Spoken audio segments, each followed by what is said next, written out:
आप सबको हाथ जोड़कर मेरी नमस्ते।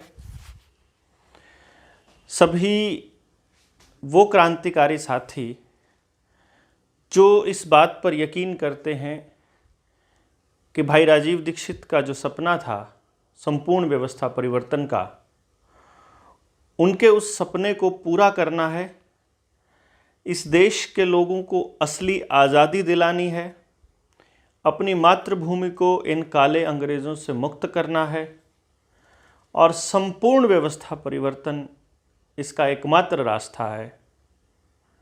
वो साथी 30 नवंबर को भाई राजीव दीक्षित जी के 55वें जन्म दिवस और 12वें बलिदान दिवस पर किसी न किसी कार्यक्रम में ज़रूर शरीक हों, ऐसी मेरी आप लोगों से विनती है।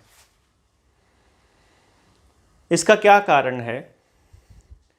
एक तो आप लोग वहाँ ऐसे लोगों से मिलोगे जो इसी विचारधारा के हैं। कोई भी चोर व्यक्ति आपके कार्यक्रम में नहीं आ सकता, क्योंकि मुझे याद है 16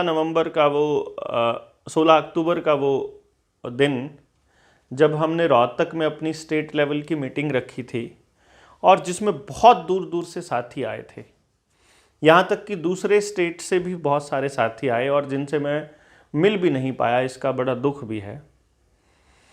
एक तो वो साथियों से गुजारिश है कि आप वो क्रांतिकारी साथी हो जो अपने ही ज़िले में, अपने गांव में, अपनी किसी जगह पर भाई राजीव दीक्षित की एक प्रतिमा लगाएंगे और उनको श्रद्धा सुमन अर्पित करेंगे। ये एक भाव है जो हम उस महान आत्मा के प्रति अपना दिखा रहे हैं कि भाई राजीव, आपकी देह बेशक चली गई हो, लेकिन आपके विचार आज भी यहाँ हजारों नहीं लाखों क्रांतिकारियों के दिलों में यूं ही धधक रहे हैं उस वक्त के। आप बेशक इस दुनिया को शारीरिक रूप से छोड़कर जा चुके हैं, लेकिन विचार रूप में आप आज भी विद्यमान हैं। चूँकि जनता सरकार मोर्चा पूरे हरियाणा में जिलेवार कार्यक्रम कर हर जिले में एक कार्यक्रम का आयोजन कर रहा है। जैसी वहाँ के ज़िले के स्थानीय साथियों के पास स्थानीय व्यवस्था बनती है, उसके मुताबिक वो व्यवस्थाएं कर रहे हैं और अपना आयोजन कर रहे हैं।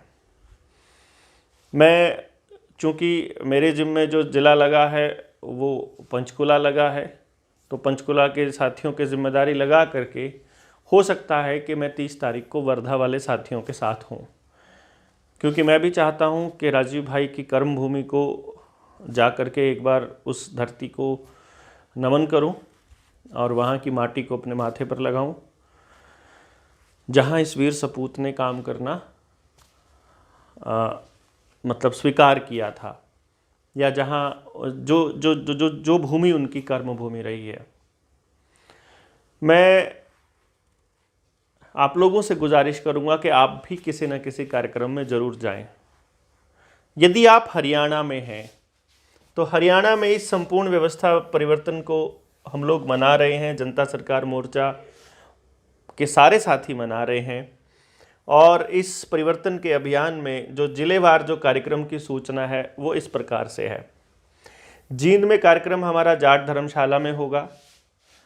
आपको यदि कुछ भी पूछना है टाइमिंग वगैरह के बारे में तो आप मुझे व्हाट्सअप कर सकते हैं कि किस ज़िले में कहाँ होगी, इसके बारे में आप टाइमिंग पूछ सकते हैं व्हाट्सअप करके।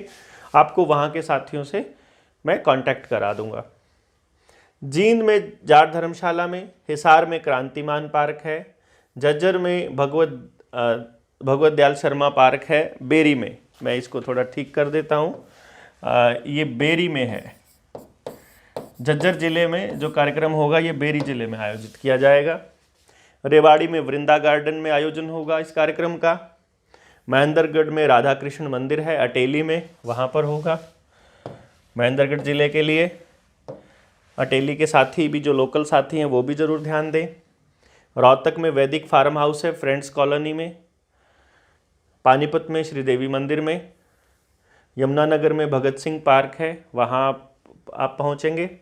गुड़गांव में कमला नेहरू पार्क सब्जी मंडी के पास। सोनीपत में बैकवर्ड भवन, गूड़ा रोड, गोहाना में। सोनीपत जिले का जो कार्यक्रम होगा वो गोहाना में होगा। कैथल में अग्रवाल धर्मशाला जखौली अड्डा के पास है, मतलब ये कैथल में ही। करनाल गुरुद्वारा कार सेवा कलंदरी गेट में जो गुरुद्वारा है, कलंदरी गेट पे जो सब्जी मंडी के पास में, वहाँ पर। अम्बाला में प्रज्ञा गो गव्य आयुर्वेदिक उत्पादन केंद्र जटवाड़ गांव में होगा अम्बाला जिले का कार्यक्रम, आप लोग ध्यान दें। फरीदाबाद में कृष्ण मंदिर सेक्टर 16 चौकी के पास। चरखी दादरी में गुरुकुल पुराना संस्कृत महाविद्यालय चंपापुरी, ये चरखी दादरी का एड्रेस है। फतेहाबाद में भगत सिंह पार्क भूना बस अड्डे के पास है, ये नज़दीक बस अड्डा, भूना के बस अड्डे के पास भगत सिंह पार्क। पंचकुला में सेक्टर 20 में जो पहला ही ब्लॉक है SCO 284 जहाँ पड़ता है, उस ब्लॉक की मार्केट में आयोजन होगा। पलवल में चौधरी देवीलाल पार्क है। इसके अलावा 2-3 ज़िले अभी रहते हैं जिनका अभी अपडेट मेरे पास नहीं आया है, उनका अपडेट भी आपको मैसेज में, जो पहला मैसेज होगा उसमें आपको अपडेट कर दिया जाएगा, उसको एडिट कर दिया जाएगा। आप व्हाट्सएप के थ्रू भी पूछ सकते हैं। लेकिन मेरी गुजारिश है आप लोगों से कि आप लोग अपने अपने ज़िले में पहुंचिए या अपने साथियों से संपर्क जरूर कीजिए। ऐसे आयोजनों का एक सबसे बड़ा जो लाभ होता है वो ये होता है कि एक तो आपके जो विचार हैं, जो श्रद्धा सुमन है, वो पहुंचते हैं दिवंगत आत्मा तक। दूसरा, एक ही विचार के लोगों को एक प्लेटफॉर्म पर आने का मौका मिलता है और एक दूसरे से बातचीत करने का, एक दूसरे से मिलने का, एक दूसरे से विचार साझा करने का और भविष्य की योजनाओं को पे चर्चा करने का। आपसे 2-3 रिक्वेस्ट और है। एक तो यदि आप बोलना चाहते हैं भाई राजीव दीक्षित पर, तो उनकी जीवनी को एक बार याद करके जाइएगा, उन्होंने किस किस सब्जेक्ट पर बोला है वो अगर आप बता सकें, और भविष्य में जनता सरकार मोर्चा का क्या विज़न रहेगा। जो नए साथी आए होंगे, जो बाहर से आए होंगे, जो और ज़िले के साथी आए होंगे, लोकल लोग, उन लोकल लोगों को बताने के लिए ज़रूर आप ध्यान रखिएगा। और दूसरी मेरी रिक्वेस्ट है कि जो लोकल साथी हैं उनको अपने लेवल पर बात करके उनको आर्थिक सहायता ज़रूर करें। जनता सरकार मोर्चा का जो सेंट्रलाइज्ड बैंक अकाउंट था वो हमने स्टेट के लिए इस्तेमाल कर लिया था। अब हम इस कार्यक्रम के लिए लोकल साथियों पर ही बात रख रहे हैं, तो आप अगर इस ज़िले के साथियों को अगर आप पहुंचाना चाहते हैं तो आप हमें बता दीजिएगा, हम आपको वहां के लोकल साथी का नंबर दे देंगे ताकि उन तक आर्थिक सहायता पहुंच सके और सारे साथी, केवल जनता सरकार मोर्चा के साथी ना टूटें और बाहर के लोग जो नहीं आ सकते वो भी मदद कर सकें, ताकि वो आके अपना योगदान वहाँ पर दें। तीसरी बात जो मैं आपको कहना चाहूँगा वो ये है कि ये कार्यक्रम एक तरह से हमारे जो श्रद्धा सुमन है ये भाई राजीव दीक्षित के चरणों में अर्पित करने के उद्देश्य से हम ऑर्गेनाइज कर रहे हैं। इसके भविष्य में हम जो संपूर्ण व्यवस्था परिवर्तन की दिशा में जो काम करने की योजना है उसके लिए हम लोग ट्रेनिंग प्रोग्राम लॉन्च कर रहे हैं और हर ज़िले से हमारी उम्मीद है, हमारी कोशिश है कि हम हर ज़िले से 5 साथियों को इस बार तैयार करें जो पहले नहीं आए हैं। तो जो ज़िले के साथी हैं वो इस बात पे ध्यान दें कि जब आप 30 तारीख का कार्यक्रम आयोजन कर रहे हों तो वहाँ एक बात ज़रूर बोलें कि जो जनता सरकार मोर्चा की अगली ट्रेनिंग होगी उसमें आप लोग साथ में आएँ, क्योंकि स्वावलंबन की दिशा में जो कदम बढ़ाने का हमने निर्णय लिया है वो कदम हम उन साथियों को साथ लेकर के चलने वाले हैं जो लेवल 2 की ट्रेनिंग पूरी कर चुके होंगे, और लेवल 2 की ट्रेनिंग के लिए लेवल 1 की ट्रेनिंग कंप्लीट होना ज़रूरी है। तो आप लेवल 1 की ट्रेनिंग जो हम दिसंबर महीने में करने वाले हैं, जो पहले 1 तारीख से 3 तारीख तक योजना थी, लेकिन अब वो योजना इस कारण से स्थगित कर दी गई कि एक तो 30 तारीख के कार्यक्रम में सारे साथी व्यस्त हैं और दूसरा जो 4 तारीख को हमारा सेमिनार होना था पेरेंटिंग एंड एजुकेशन पर, वो अब 4 तारीख को ना होकर के 18 तारीख को हो रहा है। तो इसी बीच में हम कोई ट्रेनिंग का दौर रखने वाले हैं, उस ट्रेनिंग का टाइमिंग रखने वाले हैं। तो आप लोग इसके हिसाब से अपना रूटीन तैयार कर लेंगे। फिर आप लोगों को ये भी जानना ज़रूरी है कि जनता सरकार मोर्चा के जो साथी हैं ये वो साथी हैं जो उस दौर में समाज के और इस व्यवस्था के खिलाफ खड़े थे जब हर तरफ से प्रेशर आया हुआ था। और जब आप समाज से कट जाते हैं उस वक्त आपको किस किस तरह की हानि होती है आप अंदाज़ा भी नहीं लगा सकते। आप ही के दोस्त, आप ही के रिश्तेदार आपको पागल कहना शुरू कर देते हैं। आपको आर्थिक रूप से बहुत नुकसान होता है। आपको मानसिक रूप से भी बहुत प्रताड़नाओं का सामना करना पड़ता है। और चूंकि आप व्यवस्था के खिलाफ बोल रहे हैं तो मीडिया तंत्र भी आपके खिलाफ आ जाएगा और सरकार के जो चाटुकार हैं उनकी बातों को भी मीडिया खूब प्रचारित करेगा और वो भी आपके खिलाफ हो जाएंगे। तो सभी विपरीत परिस्थितियों के बावजूद जो साथी एक साथ आकर के खड़े रहे, उन साथियों को मैं सैल्यूट करता हूं। उन साथियों को मैं उनकी विचारधारा को कायम रखने के लिए उत्साह भी भेजता हूं, उनको अपना स्नेह भी भेजता हूं और परमपिता परमेश्वर से ये मैं उम्मीद भी उनसे प्रार्थना भी करता हूं कि आप लोगों को हिम्मत दें और आप लोगों को इसी तरह से सच्चाई के रास्ते पर चलने की प्रेरणा मिलती रहे। आप लोग हमें भी चेक रखिएगा कि हम लोग भी सही रास्ते पर चलते रहें। निडर इंडिया चैनल को भी आप सब्सक्राइब कीजिए। साथ में आप हमारा जो 18 तारीख को पेरेंटिंग एंड एजुकेशन पे जो सेमिनार है उसको भी ज्वाइन करने के लिए आप अपनी सीट बुक ज़रूर कराइए।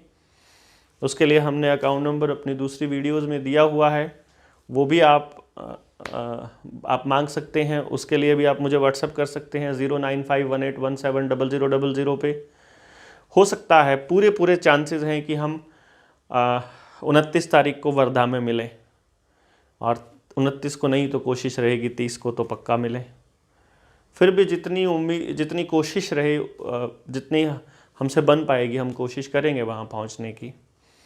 और आप साथी हाथ पकड़ के रखिएगा, कंधे से कंधा मिला के इस दिशा में आगे बढ़िएगा और मुझे लगता है कि हम बहुत दूर तक चलेंगे। ये लंबी लड़ाई हमने मोल ले ली है।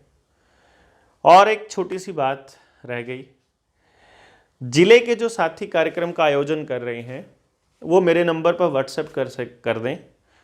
ये मैं वीडियो के माध्यम से ही बता रहा हूँ। तो आपको हर ज़िले के मुख्य स्थान पर लगाने के लिए कुछ पेमेंट वो स्टेट की तरफ से भेजी जाएगी, जिसमें आप कोई बड़ा बैनर लगा पाएंगे।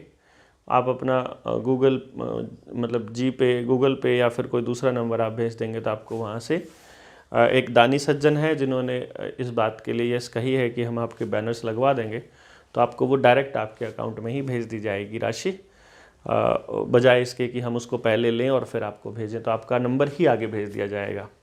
तो आप लोग हमसे संपर्क करें जो जिस ज़िले के लोग साथी इसका आयोजन को कर रहे हैं। बाकी सूचना यही थी आप सब दोस्तों के लिए। आप राजस्थान में हैं, मध्य प्रदेश में हैं, गुजरात में हैं, जहाँ भी हैं, और यदि आप भाई राजीव दीक्षित के विचारों से सहमत हैं, अगर आपको लगता है कि व्यवस्था परिवर्तन बहुत ज़रूरी है, तो जैसा आप कर सकते हैं वैसा आयोजन ज़रूर कीजिए कार्यक्रम का। और मुझे लगता है आपके विचार भाई राजीव दीक्षित की आत्मा तक पहुंचेंगे और सरकारों को भी पता रहे कि ये अकेले लोग नहीं हैं, ये बहुत योद्धा हैं जो अपनी लड़ाई को आखिरी दम तक जारी रखने का प्रण ले चुके हैं। इन्हीं शब्दों के साथ मैं अपनी बात यही ख़त्म करता हूँ। जय हिंद, जय भारत, जय राजीव भाई। राजीव भाई अमर रहे। नमस्ते।